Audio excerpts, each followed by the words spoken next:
네, 안녕하세요. 로열로더 투자전략가 로로쌤입니다. 자, 2020년 3월 8일 일요일 주말 시황 시작하도록 하겠습니다. 자, 먼저 목요일 날 제가 퇴근길 시황 하루 네트워크 문제로 쉬었기 때문에 주말에 올려드린다고 약속드렸죠. 그대로 약속 지키겠습니다. 자, 수급이 너무 정확하다라고 말씀을 드렸는데 이렇게 바로 하루 만에 표시하지 않아도 되는데 수급대로 잘 움직이고 있습니다. 그렇게 썩 유쾌한 상황은 아니지만 한번 다시 체크해 드리도록 할게요. 만기일하고 같이 이번 주에 선물 옵션 만기일이 있으니까. 그리고 환율하고 금 가격 잘 체크하시라고 말씀드렸고, 최근에 오펙 플러스 회의가 있었죠. 여기서 합의가 좀 불발된 상황인데 체크해보고 가도록 하겠습니다.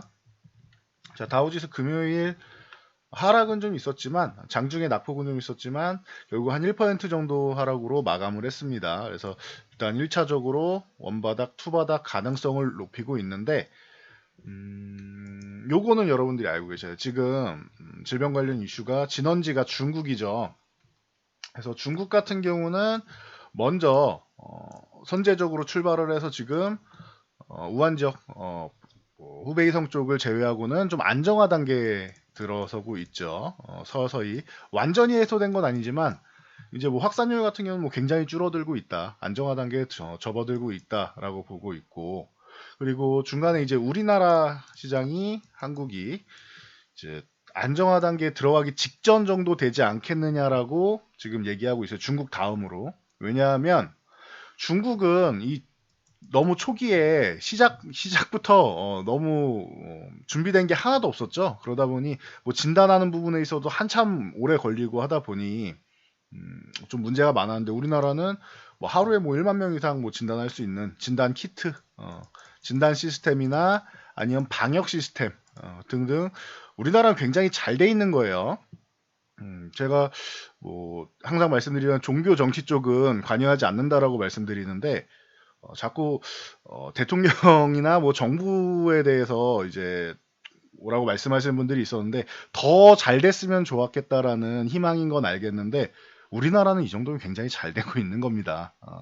그 외국에서는 이거 한번 받으려고 하면 어마어마한 막대한 100만 원 단위의 돈이 들어서 실제로 이제 진단도 못 받고 하는 경우도 굉장히 많습니다. 그래서 실제 감염자 수보다 확진자 수보다 더 이제 축소되어 있는 것들이 많은데, 우리나라는 금액 자체도 물론 저렴한 건 아니죠. 16만 원 이렇게 되면은 저렴한 건 아니지만 국가에서 부담해주는 동선이랑 체크해서 국가에서 부담해주는 부분도 많고, 내가 직접 체크하고 싶다고 해도 조금 아껴 쓰면 우리가 아예 못할 정도는 아니잖아요. 그러니까 이 정도면 그래도 우리나라는 잘 하고 있지 않나라고 생각합니다.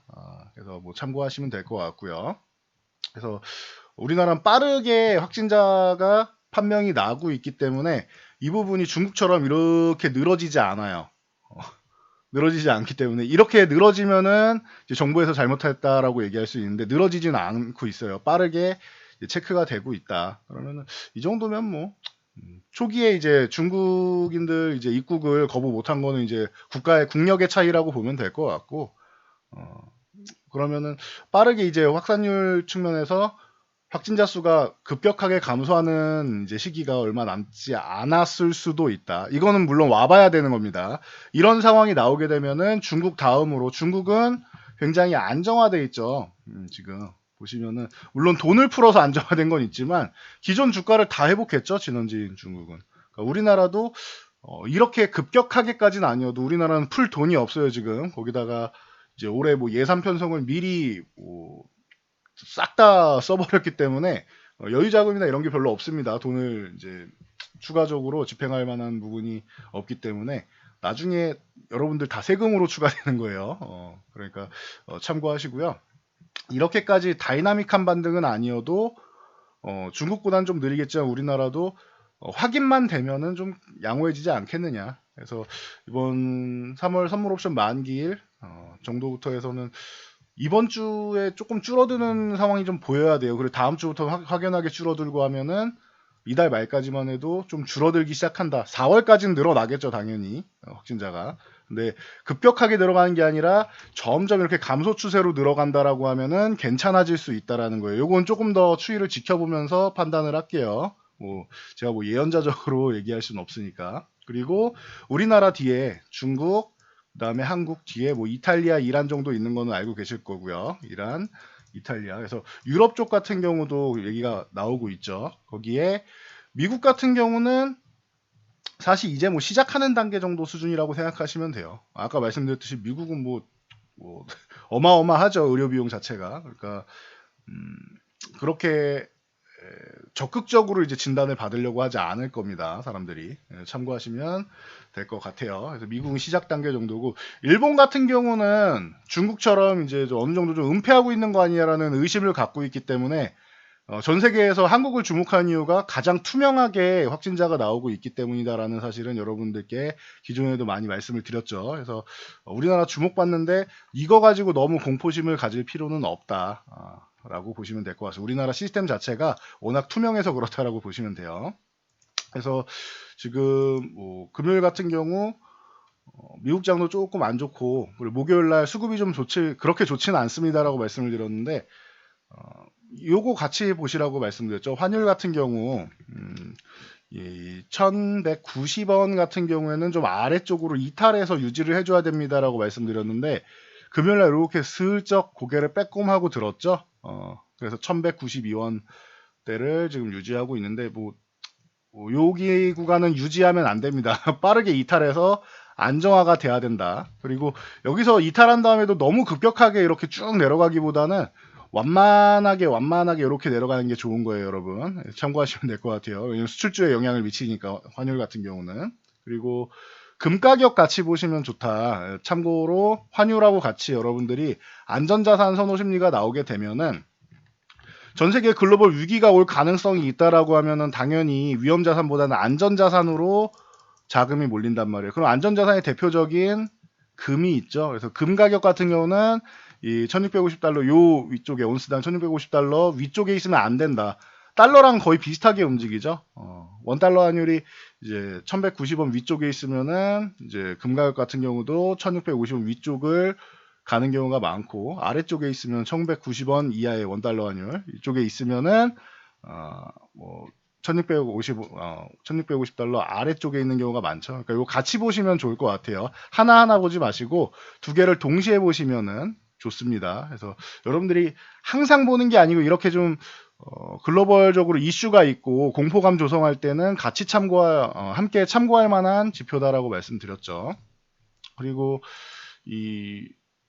여러분들이 유가 같은 경우에는 뭐 그렇게 기대감이 없다라고 계속 말씀을 드렸었는데, 저는 그래도 오펙 플러스에서 이번에 추가적인 뭐 감산 조치를 취하지 않을까라고 했는데, 사우디를 비롯한 오펙 쪽에서는 이제 150만 배럴 정도를 이제 추가적으로 감산하자라는 얘기가 나왔는데, 이제 비오펙 쪽, 그러니까 러시아를 비롯한 사우디 쪽, 중동 쪽에서는 오케이, 우리 감산하면서 유가를 좀 끌어올리자라고 했는데, 러시아를 비롯한 뭐 비오펙 쪽에서 좀 반대가 나왔었습니다. 그래서 유가가 급락이 한번 나왔는데, 뭐 체크 정도 해보시면 될 것 같아요. 무한대로 내려가기는 뭐 쉽지는 않겠죠. 글로벌 경기가 회복되면은 반등이, 이제 수요가 나오면서 반등이 나올 텐데, 이 질병 관련 이슈 때문에 중국이 또 한 번, 세계 최대 뭐 소비국 중 하나인 중국이 또 한 번 이렇게 털썩 주저앉으면서 이제 회복이 조금 더뎌지는 느낌입니다. 여기에 추가 감산에 대한 기대감이 있었는데 이 부분을 충족시키지 못했기 때문에 급락을 했다라는 거 알고 계시면 될 것 같아요. 아직까지는 하락 추세고, 우선적으로는 40달러 정도는 유지해줘야 되고, 44달러 위쪽으로 회복하게 되면은 요 구간이 이제 뭐 속임수 구간이 되면서 이렇게 다시 한번 뭐 44에서 50달러 사이에서 움직일 가능성은 있겠죠. 50달러를 넘어가야지 일단은 적어도 중동 국가가 좀 위기나 이런 부분은 없을 겁니다. 40달러 때는 그렇게 썩 좋진 않아요. 마진이 거의 없다고 보면 돼요. 참고하시면 될 것 같고요. 그래서 우리나라 시장 같은 경우는 금요일 날 뭐 하락은 했는데 회복한 다음에 굉장히 빠르다라고 말씀드렸죠. 2090포인트 정도, 2100포인트 아래쪽을 살짝 두들겨 놓고 반등은 나왔는데, 두들겨 놓고 여기를 회복한 다음에 올라가서 이렇게 밀리던지 아니면 조금 더 올라가서 2175에서 이렇게 밀리던지 해서 역회된 숄더 모양을 만들면은 뭐 제일 이상적이다라고 말씀드렸고, 제일 안 좋은 거는 이렇게 올라온 다음에 여길 돌파 못하고 이렇게 해서 내려오는 거는 좀 기분이 좀 나쁘다라고 말씀을 드렸죠. 적어도 2050포인트 여기 흔들기는 나와도 여기 지지력 테스트는 받아야 된다. 흔들기가 나오더라도 빠르게 회복하면은 흔들기 정도가 되는 거죠. 그래서 이 부분은 빠르게 회복해 주는 게 좋습니다. 2050포인트 최소한의 것이에요, 여기는. 그리고 2130 정도를 넘어가 줘야지 이제 안정화가 되는 겁니다. 그래서 코스피는 이렇게 보시면 될 것 같고, 코스닥 같은 경우는 630포인트 위쪽에 올라와 있고, 오히려 뭐 조정을 받아도 뭐 크게 받지 않았고, 뭐 양호합니다. 코스닥은 630만 유지해주면 된다. 최근에 바이오 쪽이 조금씩 살아나기 시작하면서 AACR 기대감도 있고, 살아나기 시작하면서 이제 코스닥 같은 경우는 뭐 나쁘지 않은 모양이에요. 지금 최악의 경우는 아닌 모양이다. 그래서 뭐이 정도까지 보시면 될 것 같아요. 만약에 630포인트를 다시 이탈한다 그러면 여기는 이제 코스닥 쪽은 경계감을 좀 가질 필요는 있어요. 참고하시고요. 자, 그리고 뭐 3월 선물 옵션 만기일이 얼마 남지 않았는데, 요 3월 같은 경우에는 동시 옵션 만기일입니다. 요거 간단하게 알려드리면은 매월 두 번째 목요일이 만기일입니다. 그러니까 매월 두 번째 목요일마다 무슨 선물 옵션 관련 이벤트가 있나 보다 생각하시면 되고요. 옵션 관련해서 이벤트가 매월 두 번째 목요일 만기일입니다. 그리고 3월, 6월, 9월, 12월 3회 배수죠. 3, 6, 9, 12 만기일에는 옵션만 사라지는 게 아니고 이 상품이 이 기간 되면 사라지는 거예요. 주식은 계속 상장돼 있는데 옵션은 없어진단 말이에요. 기간 제한이 있어요. 선물도 함께 만기가 되는 게 3, 6, 9, 10이에요. 그래서 동시만기일, 쿼드러플 위칭데이라고 해서 선물 옵션 동시만기일입니다. 1년에 4번 있어요. 이번에 3월 두 번째 목요일, 이번 주 목요일이 되겠죠? 만기일이 됩니다. 그래서 수급 동향에 대해서 다들 이제 조금 민감해 하는데, 저도 그래서 최근에 선물 동향이 그렇게 썩 좋지 않았다라고 2월 만기일부터 계속 말씀드렸죠. 그래서 3월까지 2월 만기까지만 해도 우리나라 증시가 그렇게 나쁘지 않았단 말이에요. 반등도 좀 나오는 느낌이었고, 질병 관련 이슈가 그렇게까지 뭐 나쁘지 않았어요. 반등이 이렇게 중국 나오면서 괜찮았었는데 갑자기 뭐 특정 종교를 비롯해서 뭐 특정 지역에서 확 퍼져 나가면서 문제가 된 거죠. 그 전까지만 해도 우리나라는 굉장히 강했단 말이에요.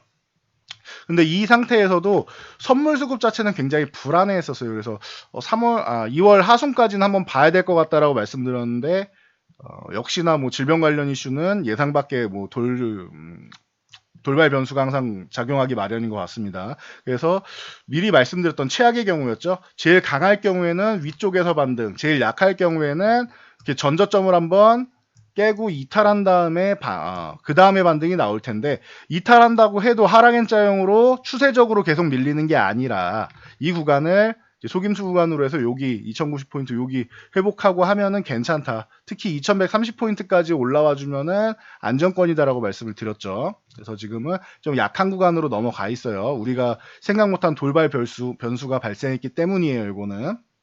그래서 외국인들 선물 수급 그렇게 썩 좋지 않았고, 옵션 포지션은 요거는 추정치니까 뭐 100%로 믿을 수는 없다고 했어요. 그 대략적으로만 보시고요. 대충 보면은 지금 행사가 기준으로 코스피 200 기준으로 282.5포인트 정도까지는 외국인들이 매수를 쌓아놓고 있죠. 그러면은 반등 목표치는 요 정도로 보시면 될 것 같아요. 외국인들의 반등 목표치는 한 뭐 2100에서 2100 살짝 넘어가는 정도? 요 정도까지 가능성은 있다. 현재 2100에서 살짝 넘는 정도. 이거를 아예 넘어가려면 한 2100, 7, 80 정도까지 가져오던지 해야 되는데, 그거는 쉽지 않을 거라고 봐요. 지금 우리나라가 확정적으로 지금 확진자가 줄어드는 게 아니니까. 그러면은 반등 목표치는 한 2100포인트 정도? 전후? 플러스 마이너스가 되겠죠. 2100 플러스 마이너스 정도가 될 거고, 아래쪽으로 보게 되면은 그래도 여기 2000포인트 정도는 유지해주지 않겠냐. 그래서 레인지가 좀 긴 것 같아요. 웬만하면은 이 사이에서 요 사이에서 움직일 가능성이 높겠죠. 지금 보면은.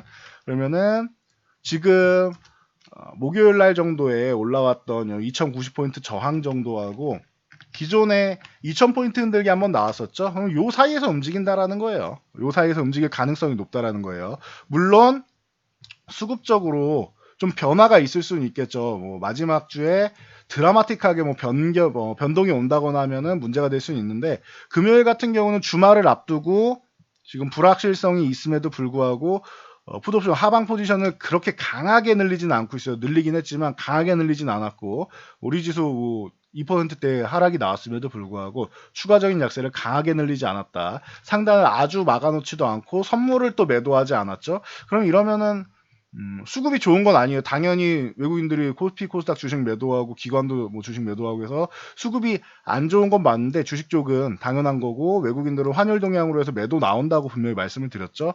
주식 쪽은 아주 크게 신경 쓰지 않더라도 파생 수급도 좋은 건 아니지만 그렇다고 최악을 대비하는 수준은 아니었어요. 그러니까 요거는 이번 주 월요일부터 수요일까지 보면서 추가적으로 변동사항이 있는지 볼게요. 현재까지는 레인지가 좀 길어요. 2000포인트에서 2100포인트 전후 정도, 요 정도 사이로 보시면 될 것 같아요. 이 사이에서 움직일 가능성이 높다 정도로 보시면 될 것 같습니다. 그래서 여러분들이 이번 주에 유심히 봐야 되는 것들이 좀 있죠. 아까 말씀드렸듯이 금, 안전자산인 금 가격, 그리고 환율 동향 이렇게 보시고, 유가는 그냥 뭐 좀 길게 보시는 게 맞는 것 같고요. 저거는 단기적인 이슈가 있으니까 보여드린 거고, 금하고 환율 정도는 체크를 해주세요. 그래서 금은 1650달러 온스당 이렇게 해서 보시고, 환율은 이제 1190원을 넘어가는지 이탈하는지 이 부분을 보시면 되겠죠. 그리고 수급 동향 같은 경우는 외국인들이 이제 상승 포지션을, 이제 기관도 조금 작용을 할 텐데 상승 포지션을 늘리는지 하락 포지션을 늘리는지 좀 잘 봐야 돼요. 선물 매도는 안 나오는 게 좋고요. 그리고 특히 옵션 쪽이 단기 방향성을 결정하는 데 좀 영향력을 줄 수 있기 때문에 지금 중요한 것은 지지난주에 이제 그 한 8일 전이죠. 열흘 전 좀 안 됐죠. 풋옵션 매도가 굉장히 많이 나왔어요. 풋옵션 매도가 많이 나왔다라는 것은 하방 포지션을 대량 청산을 했다는 것입니다. 하방 포지션을 대량 청산을 하고 이제 상승 포지션을 크게 늘리지는 않았어요. 근데 그렇다고.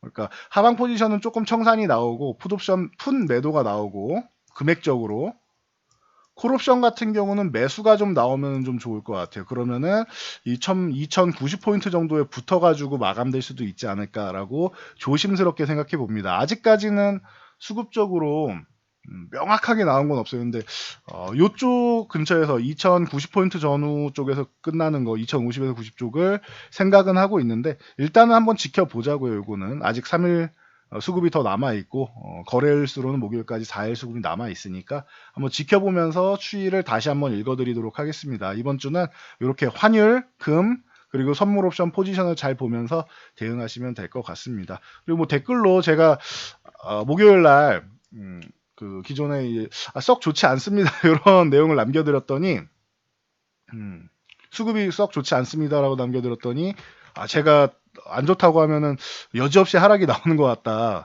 뭐 말씀하시는데, 정확하다 뭐 이런 것보다는 하루 만에 나온 거는 뭐 운이죠. 어떻게 다음날 동향을 100%다 예측을 합니까? 그거는 운이고요. 전체적인 흐름 정도를 보세요. 흐름을 보시고 여러분들이 지금 시장이 빠르게 올라갈 수 있는 시장이냐, 천천히 갈 시장이냐, 뭐 이런 부분을 보면 되겠죠. 그리고 하락이 나오더라도 제한적인 하락이 나올 것이냐, 아니면은 추세적인 하락이 나올 것이냐, 이런 부분을 체크하시면 되겠죠. 그래서 지금 같은 경우는 반등은 나오는데 다소간의 흔들림을 동반한 반등이 나올 수 있고요. 확인이 될 때까지 나올 수 있고요. 이 부분이 좀 해소가 된다라고 하면 우리나라도 뭐 중국처럼, 중국은 이미 이 위에 와 있는 거잖아요. 우리나라도 올라오는 건 어렵지는 않다고 봅니다. 근데 금리 정책이라던가 재정 정책, 뭐 추경이든 뭐 돈을 푸는 이 재정 정책이라던가 이런 부분에서 우리나라 항상 이제 좀 느리죠. 느리다 보니까 반등이 좀 늦는 거예요. 이거는 우리가 시장을 주도할 수 있는 입장은 아니죠. 중국이나 미국처럼 강력한 영향력을 갖고 있는 국가는 아니다 보니까 눈치를 보는 거죠. 미국이 먼저 금리를 뭐 대폭 인하하면서 빌미를 마련을 해줬어요. 그래서 4월 한국은행 금통위에서 4월이 아니라 3월에 임시로 이제 뭐 회의를 열어서 금리 인하할 가능성에 대해서 점쳐지고 있죠. 이런 거는 좀 지켜보도록 할게요. 워낙 수동적인 국가다 보니까 저희 우리도 뭐 섣불리 뭐 얘기할 수는 없네. 가능성은 있다라는 것만 알고 계시면 될 것 같습니다. 그래서 앞으로 정책적인 부분 이런 부분도 좀 한번 보시고 이번 주에 추경이 되는지 반등이 나온다면은 추경이 뭐 잘 집행되면 그리고 금액이 너무 적지 않아야겠죠. 그래서 추경이 잘 집행되는지 이런 부분 그리고 그 뭐 금통위가 뭐 임시 소집이 되는지 이런 부분도 같이 보는 것도 시장을 읽어가는 방법 그리고 여러분들이 공부하는 과정 중 하나라고 보시면 될 것 같습니다. 뭐 종목 같은 경우에는 뭐 매일매일 읽어드리니까 뭐 천천히 보시면 되고 야간에 뭐 올려드릴 수 있는 영상이 있는지 확인해보고 체크해가지고 야간에도 하나 영상 올려드릴 테니까 지금은 시황만 잘 보시면 될 것 같습니다. 자, 여기까지 말씀드리고 저는 물러가도록 하겠습니다. 이번 주는 수급 동향, 환율, 그리고 금, 요 세 가지를 잘 보시면 좋을 것 같습니다. 자, 여러분들의 좋아요와 댓글은 제 영상 제작에 큰 힘이 되고요. 그리고 영상 잘 참고해서 모두 성공 투자하시기 바랍니다. 얼마 안 남았으니까 마음 좀 편하게 갖고 잘 넘기시면 될 것 같아요.